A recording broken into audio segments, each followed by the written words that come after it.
Hey guys, it's Ryu here with another mouse review. Today we're going to take a look at the CyborgGaming Rat3 optical mouse. They had originally released this mouse a few years back with a laser sensor, but it has since been updated to an optical sensor, the Avago 3090, which is the same as the Zowie AM and the Zowie FK. As you can see from the box, the mouse has a very interesting design, and I skipped the unboxing video process. Not a lot going on in the box. Here I've got my Death Adder 2013, I've got the Cyborg Rat3, and I've got my Zowie FK. As you can see here, the design of this mouse is certainly unique, especially in comparison to the two mouses on either side of it. Looks like some Terminator age torture device, but it is surprisingly comfortable. You see here there's a thumb grip on the left-hand side, and two mouse buttons here. 1 and 2. There's a mode button. If you save different profiles, you can use this mode button to switch between them. And I'll get into the software here in a minute. Traditional scroll wheel, the DPI button is here. It is a rocker switch, which means you can hit it up or down. Overall, the shape of the mouse is fairly comfortable, even for a claw grip. The thumb has a nice spot here.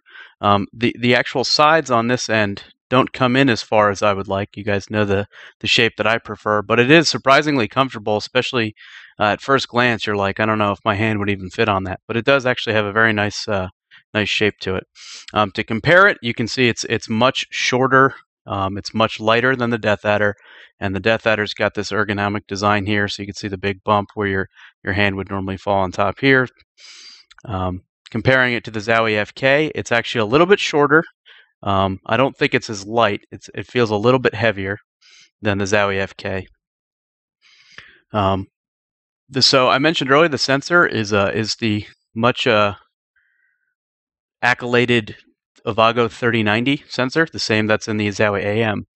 On the screen here, you'll see that I have I've just drawn some lines here to verify there is no correction, so that is a positive.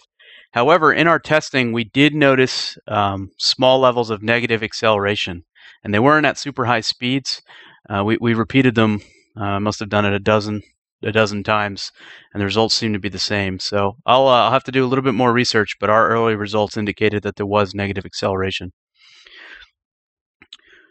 The other thing that's worthy of mention, some people really don't like, if you take a look at kind of the overhead view here, you see that this button, these two buttons on this little thumb rest here, this can actually kind of press in. You can see how it's got some bend and some flex to it. So when you hit the buttons, it's actually a little, I don't know if I'd call it flimsy, but it's certainly not as strong as the secure buttons on the Zowie FK or even on the Death Adder here.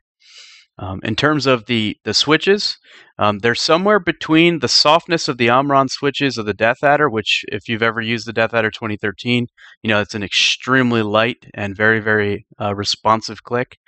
If you've used the Zowie FK or even the Zowie AM, you know the Huano switches that these guys use are a bit stiff. It's somewhere in between them, but I would say it's closer to the Zowie. So it's got, it's pretty easy to rapid click, and you can hear it probably there through the microphone, but it's not quite as soft as these Omron switches. So it finds itself much more, as I said, towards the Zowie mouse than the Death Adder in terms of the stiffness, but it's not something that I think I'd have any issues with. Here on the drivers and software side, I thought that this was a little unique, and I'll pull the site over here so you guys can see this. If you install it for the first time, they actually want you to install this, which is their drivers, followed by this, which is their software. And I thought this was kind of weird how they didn't have it in one complete package. I did have the software installed here, so you can take a look. It's fairly minimal in what you can actually do.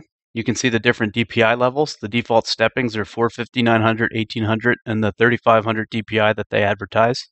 And you can do this again with this rocker button they show in this picture, which is my fingers on top of right here.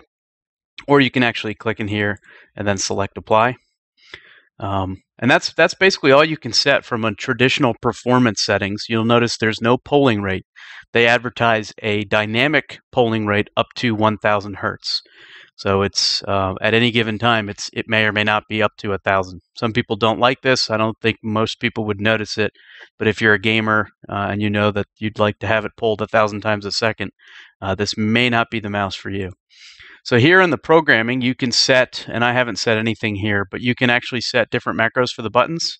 From what I've seen so far, it's actually not hard to set this up. You kind of select the button you want, you do some sort of task, and it records that, and and then you save it, and that's kind of what the macro would be. And you'll see here for support, they've just got the basics, the profiles, etc. One other thing I noticed is that I don't have the ability to uninstall this from the control panel. So the traditional appwiz.cpl from start or the add remove programs, I actually didn't see the software listed. So that's kind of a bummer. I'll have to use the driver sweeper to clear it out when I'm done using the mouse. In terms of the liftoff distance, it was actually surprisingly disappointing. If I put the cursor on the screen here, I'll lift the mouse up and I'll move it, and you'll see, at what height. This is pretty far. This is about 5 or 6 CDs off the ground that it's still tracking. Maybe if I do it this way, you can see it better. It's still tracking on the screen here, and it's got quite a bit of distance between it and the mouse pad itself. So that's another thing that's kind of a con to this mouse.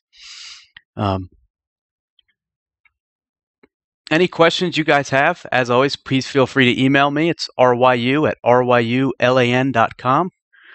You can also catch me streaming. I'm going to play some Counter-Strike Global Offensive with this mouse this evening. So if you guys wanted to hit me up in real time, it's twitch.tv/RYUCS. And hopefully that this was helpful for you. If there's any other mice that you guys would like to see, I'm more than happy to pick it up and review it. And for those that don't know, it's very common that after I'm done using the mouse, I'll actually put it back in the box and give it away in one of the contests on the stream. So please feel free to contact me. If you guys have any other information or feedback, it's greatly appreciated, and I appreciate you watching the video.